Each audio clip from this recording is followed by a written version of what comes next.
Ang programang ito ay rated SPG. Striktong patnubay at gabay ng magulang ang kailangan. Maaaring may masiselang tema, lengguwahe, karahasan, sexual, horror o droga na hindi angkop sa mga bata. Lilet, ilalampaso ni Eira sa korte. Alamin natin. Welcome back sa aking channel, mga kaganapan sa Lilet Matias. Nagpadala sa udyok at sabi-sabi ang misis nitong si Samson, kung kaya't pinuntahan nito si Ayla para makasiguro na wala si Samson sa inuupahang bahay ni Ayla. Dahil ang paalam nga nitong si Samson ay pupunta si Samson sa tita Lani niya. Nagpunta naman talaga itong si Samson sa bahay nila Lani. Ang problema nga lang ay dumiretso si Samson kila Ayla pagkatapos nitong makipag-usap sa tita niyang si Lani. Bagay na hindi pinaalam ni Samson sa misis niya. Huling-huli at kitang-kita ng dalawang mata ng asawa ni Samson ang kaharutan at kaswitan ng asawa niyang si Samson at ng baby maker nila na si Ayla. Hindi lubos maisip nito na tama lahat ng naririnig niya at sabi-sabi ng mga tao tungkol kay Samson at kay Ayla. Kaya naman nang makarating sila sa barangay ay hindi na tinapos ng asawa ni Samson ang pakikipag-usap dahil magkita na lang daw sila sa korte. Samantala, Lilet, lugmok na lugmok pa din sa mga salitang sinabi sa kanya ni Trixie. Kaya naman hindi na naman makapag-focus si Lilet sa bagong kaso na hahawakan niya. Kaso ng mag-asawang nakiapid sa iba. Ayaw sanang tanggapin ni Lilet ang kaso dahil walang alam si Lilet sa kasong concubinage. Subalit pamangkin ito ni Lani, kaya napilitan si Lilet na tanggapin ang kaso kahit natatakot si Lilet na baka maipatalo niya lang ang kaso na ito. Isang magulong kaso nga ang kakaharapin muli ng ating bida na si Lilet Matias. Pinaglalaban kasi ni Samson na wala talaga silang relasyon ng baby maker na kinuha nilang mag-asawa na si Ayla. Samantala, ang asawa naman ni Samson ay malakas ang kutob na may hindi sinunod sa kasunduan si Ayla at si Samson. Kaya ganun na lang ang galit nitong asawa ni Samson sa kanya.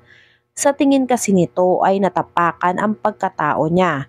Porkit hindi niya mabigyan ng anak si Samson ay sasamantalahin na ito ni Ayla at ni Samson.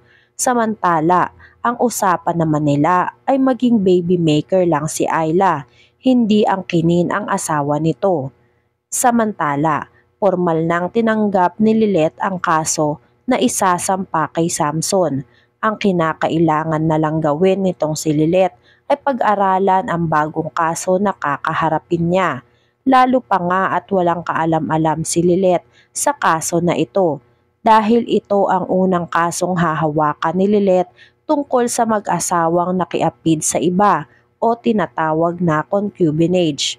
Sa kabilang banda, lumapit ang asawa ni Samson sa law firm nila Attorney Meredith at si Spanky ang napagtanungan nito. Napag-alaman ni Spanky na si Lilet ang hahawak ng kaso ng makakalaban nila sa korte. Kaya naman may naisip na plano si Spanky. Ibibigay ni Spanky ang kaso dito kay Eira nang sa ganon ay makapagharap ulit si Eira at si Lilet sa korte at magkaalaman kung sino talaga ang mas magaling kay Eira at kay Lilet. Naisip din nitong si Spanky na pagkakataon na ni Eira para makapaghiganti dito kay Lilet. Sakto naman at nakita ni Spanky si Eira sa lab, kaya binalita agad ni Spanky ang tungkol sa bagong kaso. Una nga ay ayaw pa nitong si Eira na tanggapin ang kasong ibinibigay sa kanya nitong si Spanky dahil umiiwas na daw si Eira sa agawan-agawan na yan. Pero nang ibalita ni Spanky na si Lilet ang magiging legal counsel sa kabilang panig, ay nagningning ang mga mata nitong si Eira. Napag-isip ni Eira na kailangan niyang tanggapin ang kaso nang sa ganon ay magtuos muli sila ni Lilet sa korte at mailampaso na ni Eira si Lilet sa korte. Lalo ngang nagningning ang mata ni Eira nang malaman na si Ino ang magiging intern ni Lilet sa kaso. Kaya na-excite si Eira dahil may naisip na plano si Eira na magpapawala sa focus ni Attorney Lilet pagdating dito sa korte. Real quick nga ang pagtanggap ni Eira sa kaso, basta ang makakalaban nga ay itong si Lilet. Dahil itutuloy na daw ni Eira ang paglalampaso niya kay Lilet sa korte. At dahil sa plano ni Eira, magkita si Lilet at si Trixie sa korte, pati na din nga itong si Ino. Diretsahang sinabi ni Eira kay Spanky, "Ako na ang bahala sa bagong kaso, Tito Spanky." Nagulat si Spanky sa biglaang pagbabago ng isip nitong si Eira. Napangisi si Eira sa planong gagawin niya, kaya naman nakipagkita agad si Eira kay Trixie para sabihin ang plano nito. Plano ni Eira na isama si Trixie sa korte. Kinakailangan daw ni Trixie na pag-aralan ang law. Nagtataka naman si Trixie kung para saan at bakit kailangan niyang mag-aral pa ng law. Binalita ni Eira na makakalaban niya sa korte si Lilet at gustong mangyari ni Eira ay samahan din siya ni Trixie sa korte dahil ang intern ni Lilet ay si Ino. Kaya naman mas madali silang makapaghihiganti kay Lilet at dito kay Ino kung magsasanib puwersa din silang dalawa ni Trixie. Hindi alam ni Trixie kung papayag ba siya sa gustong mangyari nitong si Eira. Pero dahil kailangan makuha ni Trixie ang loob ni Eira para sa impormasyon na kinakailangan niya ay pumayag na lang itong si Trixie. Tuwang-tuwa naman si Eira dahil sa wakas ay may kakampi siya para mapabagsak si Lilet sa korte. Samantala, hindi pa nga nag-uumpisa ang laban sa korte ay puro gulo at problema na ang kinakaharap nitong si Lilet.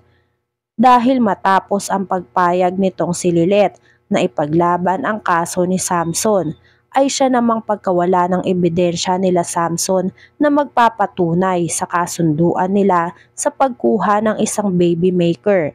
Kaya naman problema tuloy si Lilet, pati na din si Bonnie at si Kurt. Dahil itong ang dalawa ay handang tumulong lagi dito kay Lilet dahil matalik nilang kaibigan si Lilet. Kaya naman kesa magmukmok, inaya na lang nila si Lilet na aralin na lang mabuti kung paano nila maipapanalo ang kaso sa korte na hahawakan nila dahil mabigat na kaso ang pinaparatang dito kay Samson at kinakailangan busisiin nila nitong maigi. Kinakailangan din nila ng tulong ni Samson dahil si Samson lang ang makapagsasabi ng totoong pangyayari. Matutulungan lang daw ni Lilet si Samson na ipanalo sa kaso kung magsasabi mismo si Samson ng buong katotohanan. Magtatagumpay kaya si Lilet sa bagong kaso niya? Yan nga ang mga kaganapan at mga dapat nating abangan dito sa Lilet Matias. Kung gusto niyo pa ng mga ganitong klaseng video ay mag-subscribe at i-like itong video na to.